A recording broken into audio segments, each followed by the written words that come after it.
everyone, and welcome back to this rendition, or rendition if you are frisky enough for it, of Comic Book Catch-Up. This is the show where we look at a book that came out recently, or kind of recent, or in the past, that I picked up that I'm like, well, let's just talk about it and get it in our systems again, or whatever people want to see, because we're catching up and reading something I never read before. Let's start with this book, right? This one is called Deadman. It is from legendary comic book creator Neal Adams. It is a mini-series that lasted 6 issues, and it was something. Let's start by saying this. I like Neal Adams in a lot of ways. I think he's a visionary. He's a talent. He's done a lot of good books in his repertoire. He's done some weird ones, I'm not going to lie. I think he did some stuff with Batman that I'm not personally a big fan of, but I think it works in context to some of his stuff. And when he did Deadman, I was like, well, of course I'm going to read this. You got a character like Deadman, and it works perfectly for a guy like Neal Adams. I am a big fan of Deadman and Boston Brand. I love that character. I love what that character represents. I love what he does. And when he's done right in a book like this, I love it.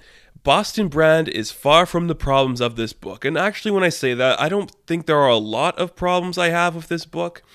There's a few things I think that are a little just happening a little too fast, but that's kind of just Neal Adams' style, so I was able to move past it. I want to start by talking about this. I was looking at an interview he did talking about this book, and he said, when you're doing a character like Deadman, you cannot do something called The Adventures of Deadman or The Stories of Deadman. You have to do a book about what happened to him, because the character is dead. He died. That doesn't happen a lot in comic books, where a character actually dies and then their body sticks around in an afterlife. So you have to tell stories about why this character matters, and that has to be why his death is important to his character. So this entire book is about what happened. Well, okay, not the entire book. A big part of this book is about why Boston Brand was killed, who killed him, how he was killed, all that kind of stuff matters, and how it connects to him and his family, and pretty much the world around him. So we start off with this book, and it's kind of all over the place. We're introduced to new characters, kind of, here's Hook. He's the one who killed Boston. Here's the situation we're going on now. Here's Commissioner Gordon talking to these flight people. He's going to die. Commissioner Gordon's going to die. A lot is happening, and I will say the beginning of this book did not start off great for me. I thought it was all over the place and a little too much. As it progressed, I think it got better. Once it got past the initial, I think, first issue of the book. Again, it's a 6-issue miniseries. Once it got past the first issue of the book, I think it flowed great. It worked really well. The stuff with Batman, I think, worked well in this book, too, because obviously Neal Adams is a huge Batman fan. You could tell that because, okay, he's made some great stuff in Batman. League of Shadows is played up a lot in here. They are in this book a lot. Of course they are, because Neal Adams is, everything with that. I like that a lot. I think it works good in this book. I mean, there's some weird stuff going on there. I think what this book does really well, too, is it makes Boston Brand kind of a jerk and a dick. And I think that is very needed for this character, because the afterlife should have kind of calmed him down a bit. But no, he's a dick. He's calling everyone stupid, threatening to spit on everybody, which I really liked. I thought that was hilarious. And it works really well in that way. I don't think Boston Brand should be this really nice guy. I kind of you can agree with me or not, I kind of imagine him as Bill Burr. I'm not a big fan of Bill Burr, but he gives off a presence of somebody like Boston, so I think that could work too. I love the Deadman costume too. A big part of this book too is literally all of Boston's siblings. He's got a brother named Cleveland, a brother named Aaron, which makes me think, why did you name one Boston and Cleveland when you're just going to name one Aaron? He's got a sister named Zia, and they're kind of parents who raised them at the circus. That's kind of a big part of it too. There's another performing act where Boston's brother takes up the mantle of Deadman and does another acrobat routine, which is pretty cool to see. But I will say, my favorite part of this book might be the supporting characters that aren't Boston's family. I like Cleveland. I think he's an interesting character. I liked seeing his dad figure in there too, and his name was Billy. That was all good stuff. But man, you got Neal Adams. Let's go crazy. Let's have fun. We're going to get some stuff with the Phantom Stranger, with the Spectre, with Entrigan the Demon, with some guy named Taj, with Zatanna, with Batman.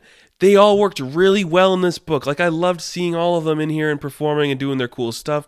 There's some great stuff here, I think, especially with the Spectre. And the Spectre is a character I'm not super into. I like him a lot. I think he is interesting. I mean, I'm a big fan of the Phantom Stranger. I'm a big fan of Etrigan the Demon, and I love Zatanna. We're gonna get to Zatanna in a later video I'm doing today. I like the Spectre. I think Kingdom Come made me like him, but him in this book I really like. He's kind of like the not the quintessential sidekick, but he's definitely the side player in this story. He's the Bucky Barnes to Captain America that is Boston.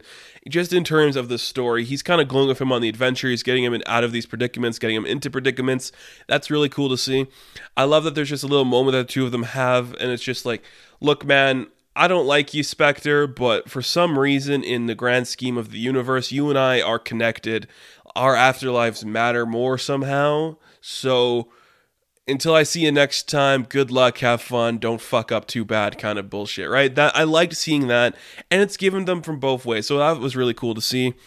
There's like this kind of idea that the Nanda Parbat gives you like eternal peace, and that Boston will never find it because he's not technically alive, which is an angle I kind of love. I mean, it works a lot for this book, especially when you got characters like Dr. Faith and Zatanna in here who are like, yes, this is bringing me world peace. And then you got Deadman, and he's like, I don't feel shit, so maybe it's not working on me.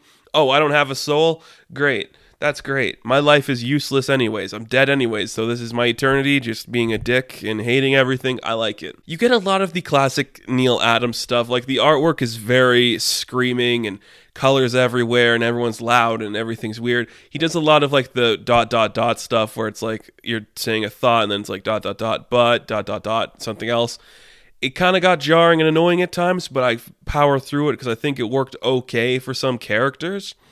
I will say there's a lot happening in these 6 issues. It doesn't really give you time to breathe either. It's just like zip, zap, zap, zap, zow, and it's just going through. And that's okay. I mean, that's what you should expect from a Neal Adams type, so I didn't really go into it not expecting that. Seeing all those classic kind of Spectre spiritual characters was really cool. I had a great time reading it. I said at the beginning of this book was a lot to take in, and when it moved away from kind of like the family side of stuff, I felt a lot better. I did kind of like the angle of him trying to search for his missing brother. I like the angle of him having the conversation with his dad about Ra's al Ghul's involvement in all this. I like that stuff a lot. But it's when you got the kind of team of the magical characters together that I think this book really shined. Some great stuff with Etrigan there too. I love Etrigan. And, okay, guys, can you guys just tell me this? Because I don't know if it's actually right or not. Is Batman versus Ra's al Ghul the sequel to this, where it teases Batman's Demigods War or something? Is that ever going to happen? And if it is it Batman versus Ra's al Ghul? Is that the sequel to this book? Because this ends fucking abruptly. When I mean abruptly, I mean you don't get any closure. We kind of end this on this, like, Boston finds out one secret, and then he's kind of just whirled into the next thing that's happening. Some more magic characters show up. They're like, yeah, you're kind of just like, I can save your life, but it's going to cost you the life of someone else. And he's like, oh, shit, that's great, thanks. He does get some humanity in here, which is kind of cool to see, but I get it. You're an eternal dick. You're going to be a dick forever. I like it. I really like the character of Boston Brand. This might be the, I don't want to say quintessential book for Boston, but this might be the only story from the Deadman character that I've read that's just focused on him, not like in a Justice League Dark or any of that other stuff. This might be the only Deadman book that I think takes the character in a direction I am happy with and is really compelling. I'd like to see more of this kind of stuff from Deadman. We'll have to see what happens there, where that character's going to come back or what that character's going to do. But it's a fun family story. He's learning about his death. He's learning about his brothers. It's really cool that way. It spans a lot of the DC universe with a bunch of cool characters, the League of Assassins. All that stuff is relevant to the story. And at the heart of it, Boston Brand does kind of learn a lesson, and he does figure out himself along the way and do some cool stuff there. So if you like Neal Adams, it's your classic Neal Adams fanfare. You're going to enjoy it. You're going to get your Ra's al Ghul. You're going to get a lot of screaming heads and fast-paced stuff. It's a fun book, and I'm glad I bought it to catch up on. So that is Neal Adams' Deadman. I hope you guys pick it up. I think you can find it on Amazon. I'm surprised that it's so recent. I didn't think this book came out as recent as it did, but it actually came out in like 2018. So it's a really fun book, and you guys should check it out. It's kind of well worth your reading. Spectre. So that'll do it for me in this episode of Comic Book Catch Up. You guys could like the video, you can subscribe to the channel, you can check me out on Patreon, Instagram, Twitter, all that good stuff, and I'll catch you guys in the next video, in the next Comic Book Catch Up. Stay safe out there, have fun, enjoy yourselves. Tsunami Studios.